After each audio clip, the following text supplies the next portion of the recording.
আসসালামু আলাইকুম। সবাইকে মুইন একাডেমির পক্ষ থেকে অসংখ্য ধন্যবাদ যথাসময়ে ক্লাসে জয়েন করার জন্য। যথারীতি আজকে আমাদের ডাব্লিউএস কোশ্চেনের সেকেন্ড ক্লাস। আজকে আমরা আলোচনা করব ডাব্লিউএস কোশ্চেনের কয়েকটি ব্যবহার নিয়ে। আমরা গত ক্লাসে শিখেছি ডাব্লিউএস কোশ্চেনের বেসিক আলোচনা এবং ডাব্লিউএস কোশ্চেন বিশেষ করে ওয়েন এবং ওয়ার এর আলোচনা। আজকে আমরা শিখব হু, হোম এবং হোয়াই। এই তিনটা আলোচনা আমরা শেখার চেষ্টা করব। আপনারা সবাই আমাকে আন্তরিকভাবে সহযোগিতা করবেন এবং খুব মনোযোগের সাথে আপনারা ক্লাসে জয়েন করবেন, এটা আমি বিশ্বাস করি। সো আমরা প্রথমেই হু এর আলোচনা শুরু করতে চাই। তার পূর্বে আমি একটু কথা বলে নিই, হয়তো দুই একজন ক্লাসে জয়েন করেননি আপনারা। প্রথমত আমরা ডাব্লিউএস কোশ্চেন করার ক্ষেত্রে যে বিষয়টা খেয়াল রাখবো, যে সেন্টেন্সটাকে, যে অ্যাসার্টিভ সেন্টেন্সটাকে আমাদের প্রশ্ন করতে হবে, সেই সেন্টেন্স সম্পর্কে আমার পরিপূর্ণ ধারণা রাখতে হবে। কি কি বিষয়গুলো ধারণা রাখতে হবে? সেন্টেন্সটি পড়তে হবে, অর্থ বোঝার চেষ্টা করতে হবে, সেন্টেন্সটি কোন টেন্সে আছে তা ধরতে হবে, এবং সেন্টেন্সটি সাবজেক্টটি কোন নাম্বার এবং কোন পার্সন আছে তা জানতে হবে। কোন অংশটিকে আমি ডাব্লিউএস কোশ্চেন করবো সেটা আমাকে ফাইন্ড আউট করতে হবে। তারপর যদি অক্সিলারি ভার্ব না থাকে আমাকে আনতে হবে। আমরা জানি দুই প্রকার টেন্সে প্রকাশ্যে কোনো অক্সিলারি ভার্ব থাকে না। একটা হচ্ছে প্রেজেন্ট ইনডেফিনিট, আরেকটা হচ্ছে পাস্ট ইনডেফিনিট। প্রেজেন্ট ইনডেফিনিট টেন্সের ক্ষেত্রে ডু ডাজ হয়, পাস্ট ইনডেফিনিট টেন্সের ক্ষেত্রে ডিড হয়। সহজে বোঝার জন্য বলছি, যদি ভার্বের সাথে এস বাই এস থাকে তাহলে ডাজ হবে, আর যদি এস বাই এস না থেকে ভার্বের বেস ফর্ম থাকে তখন ডু হবে।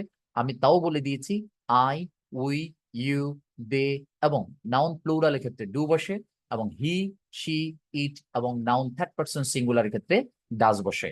আর পাস্ট ইনডিফিনিট টেন্সের ক্ষেত্রে সকল পার্সনের সাথে ডিড বসে। সবচেয়ে আরো একটা গুরুত্বপূর্ণ তথ্য হচ্ছে ডু, ডাজ এবং ডিড এই তিনটার পরে সব সময় ভার্বের বেস ফর্ম বসে। আমি এই কথাগুলো বারবার বলার উদ্দেশ্য হচ্ছে আপনাদের পিছনের পড়াগুলো একটু রিপিট করে দেওয়া, মনে করে দেওয়া, স্মরণ করে দেওয়া। আরেকটা তথ্য আমরা আলোচনা করেছি পার্সন পরিবর্তন নিয়ে। ফার্স্ট পার্সন থাকলে আমরা সেকেন্ড পার্সন পরিবর্তন করব, সেকেন্ড পার্সন এবং থার্ড পার্সন থাকলে আমরা কোনো পরিবর্তন করব না। তো আজকের আলোচনা হচ্ছে হু এর ব্যবহার। এই মুহূর্তে আমরা শিখবো হু এর ব্যবহার। আমরা সবাই একটু বইয়ে চলে যাব। আমি কম্পিউটার স্ক্রিন শেয়ার করছি, আপনারা একটু খেয়াল করেন। দেখেন লিখা আছে হু এর ব্যবহার। সবাই কি পেয়েছেন? ওকে, ভেরি গুড। হু এর ব্যবহার। হু শব্দের অর্থ কে বা কারা। হু শব্দের অর্থ কে বা কারা। বাক্যের মধ্যে ব্যক্তি বা সাবজেক্টকে প্রশ্ন করতে হু দ্বারা প্রশ্ন করা হয়। আপনারা লিখবেন না, যাদের কাছে বই আছে লেখার প্রয়োজন নেই, আমরা এক্সাম্পল গুলো প্র্যাকটিস করবো। ওকে, তাহলে কি বুঝলাম? বাক্যের মধ্যে কোনো ব্যক্তি অর্থাৎ সাবজেক্টকে প্রশ্ন করার জন্য আমরা হু এর ব্যবহার করে থাকি। আমরা কিভাবে হু এর ব্যবহার করব, আমরা কখন ব্যবহার করব একটু বোঝার চেষ্টা করি। কখন হু দ্বারা প্রশ্ন করা হয়? হু অর্থ কে বা কারা। পার্সন অ্যাক্টিভ ভয়েসের ক্ষেত্রে ব্যক্তিবাচক সাবজেক্ট থাকলে আমরা হু এর ব্যবহার করে থাকি। আমরা একটা এক্সাম্পল দিয়ে দেখার চেষ্টা করি।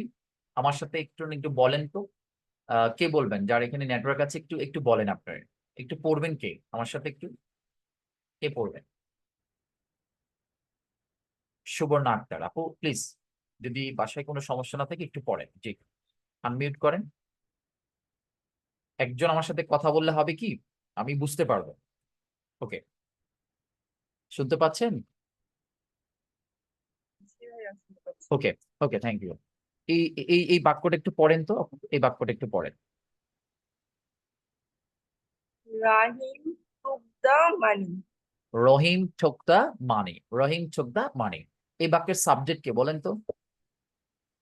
Rahim, তাহলে রহিম কি একজন ব্যক্তি না বস্তু বলেন তো? ব্যক্তি। তাহলে ব্যক্তির পরিবর্তে আমরা কি হু ব্যবহার করতে পারি না? জি স্যার। বাকি যা আছে তাই থাকবে, কোনো পরিবর্তন নাই। শেষ। ডাব্লিউএস কোশ্চেন হু এর ব্যবহার। Very nice. সবাই ক্লিয়ার? বাকি যা আছে ঠিক তাই থাকবে। শেষ। এবার আপু আপনি বলেন 2 নাম্বারটার আনসার কি হতে পারে বলেন তো? Open the door. হ্যাঁ, Monir open the door. Who open the door? Very good, very good. Okay, thank you very much.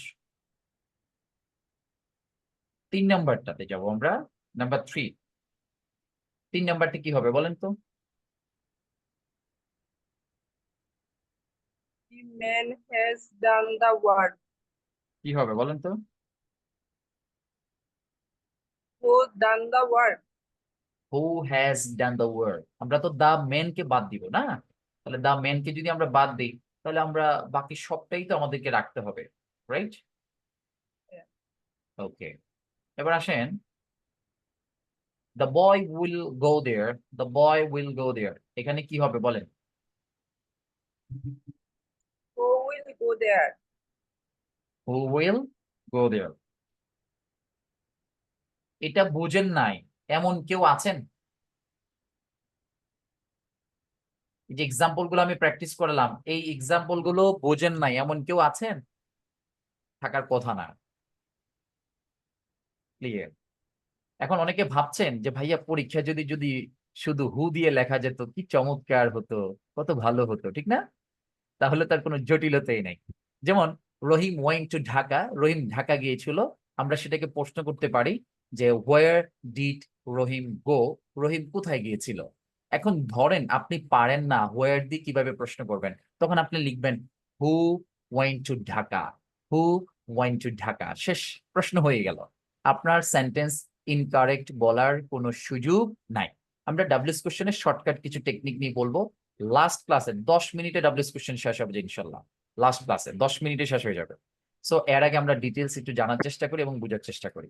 Okay, so এখন আমাকে যদি কেউ প্রশ্ন করেন আপনাদের মধ্যে থেকে যে ভাইয়া আপনি তো এই যে ফার্স্ট সেন্টেন্সটা রহিম টোক দ্য মানি, এখানে তো কোনো অক্সিলারি ভার্ব আপনি ব্যবহার করেননি, তাহলে এটা কি ইনকারেক্ট কিনা, বা এটা কেমন দেখা যায় দেখতে, বা এটাকে অন্য কোনো ওয়েতে করা যায় কিনা যদি আমরা অক্সিলারি ভার্ব ব্যবহার করতে চাই? হ্যাঁ, আপনাদের মধ্যে থেকে কিছু আছেন খুবই ভদ্র, খুবই মেধাবী, পরীক্ষার হলে মেধা যাচাই করতে যাবেন না আপনারা, আপনারা কিভাবে নাম্বারটা আদায় করা যায় সেইভাবে চিন্তা করবেন, আমি যেভাবে শিখিয়েছি আপনারা সেভাবে লিখবেন। হ্যাঁ, জানতে চাইলে শিখার জন্য আমি বলছি, আপনি ইচ্ছা করলে এটাকে এইভাবে লিখতে পারেন, who did take the money, আপনি ইচ্ছা করলে এভাবে লিখতে পারেন who did take the money, কারণ এটা পাস্ট ইনডিফিনিট টেন্স, তাহলে পাস্ট ইনডিফিনিট টেন্স হলে আপনাকে ডিড আনতে হবে, সেই জন্য আমরা এখানে ডিড নিয়ে আসলাম, আর ডিডের পরে ভার্বের বেস ফর্ম হবে, সেই জন্য আমরা এখানে টেক নিয়ে আসলাম, তারপরে বাকি অংশ তো ঠিক আছে। এখন বলেন সুবর্ণা আপু, 1 নাম্বারটা সহজ নাকি 2 নাম্বারটা সহজ? 1 নাম্বারটাই সহজ ভাইয়া। তাহলে 2 নাম্বারটা এই জটিলতা যাওয়ার দরকার আছে? জি না। শুধু শিখার জন্য জানার জন্য দরকার আছে, যদি কোনো বইয়ে দেখেন এভাবে দেওয়া আছে তখন বুঝে নিবেন হ্যাঁ এটা এবার করা যায়, কিন্তু পরীক্ষা আমাদের নাম্বার দরকার, রাইট? ওকে, তাহলে আমরা 2 নাম্বারটাও তো এভাবে করতে পারি, ঠিক কিনা? তাহলে এখানে কি হবে, who did open the door, আমি শিখাই দিচ্ছি ভাই, কারণ আমি শিখাতে চাই, সেজন্য আমি শিখাই দিচ্ছি। এবার আপনারা কি নাম্বার পাওয়া দরকার না পরীক্ষায় গবেষণা করবেন সেটা আপনাদের ব্যাপার। এখানে ওপেন শব্দটার B1 হবে, who did open the door, আপনারা একটু সাথে সাথে লিখে ফেলবেন বইয়ের মধ্যে, হ্যাঁ, বইয়ের মধ্যে লিখে ফেলবেন আনসার গুলো, সাথে সাথে লিখে ফেলবেন।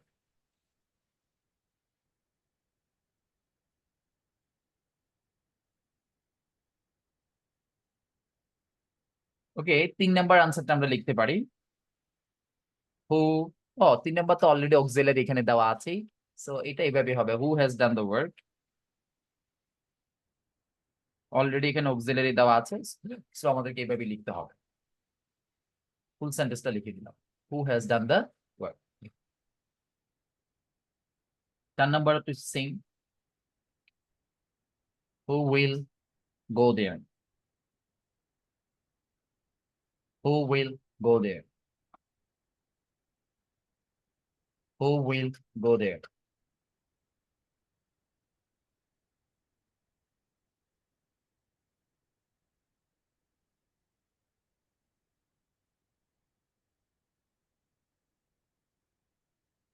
সবাই একটু আনসারগুলো লিখে ফেলেন।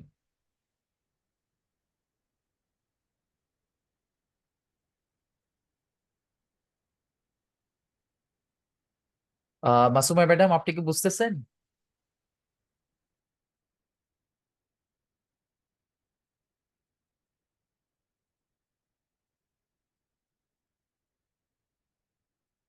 হ্যালো, ওকে, সবাই লিখেছেন সবাই? একটু জলদি করে লিখবেন, জলদি করে লিখবেন। প্রয়োজনে খাতায় লিখবেন, পরে সুন্দর করে বই উঠাবেন। বইয়ে ওভার রাইটিং করলে দেখা যায় জায়গা কম, অনেক বেশি লিখা যাবে না। খাতায় লিখে তারপরে বই উঠে নেবেন। আমাদের বইয়ের সলিউশন গুলো কিন্তু আমি ক্লাসে করাই দিচ্ছি, হ্যাঁ।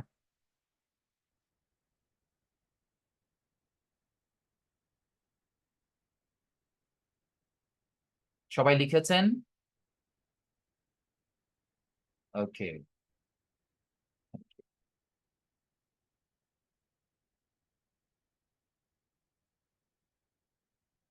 সো আমরা এতক্ষণ আলোচনা করলাম হু এর ব্যবহার। হু শব্দের অর্থ কে বা কারা। কে বা কারা বাক্যের মধ্যে যদি সরাসরি অক্সিলারি ভার্ব থাকে, সাবজেক্টের অর্থাৎ ব্যক্তিবাচক পার্সনের পরিবর্তে আমরা হু ব্যবহার করে বাকিটা রেখে দিব। আর যদি আমরা প্রেজেন্ট ইনডিফিনিট বা পাস্ট ইনডিফিনিট টেন্স হয়, তাহলে সেই অনুযায়ী আমরা অক্সিলারি ভার্ব ব্যবহার করতে পারি, অথবা অক্সিলারি ভার্ব ছাড়াও আমরা সরাসরি পার্সন পরিবর্তন করে লিখতে পারি। আমি বিশ্বাস করি, এবং আপনারাও অলরেডি বুঝতে পারছেন, সেটা আপনারা নিজেই বিশ্বাস করতে পারছেন। আমরা কি অন্য একটা টপিকসে যেতে পারি? ওকে, থ্যাংক ইউ।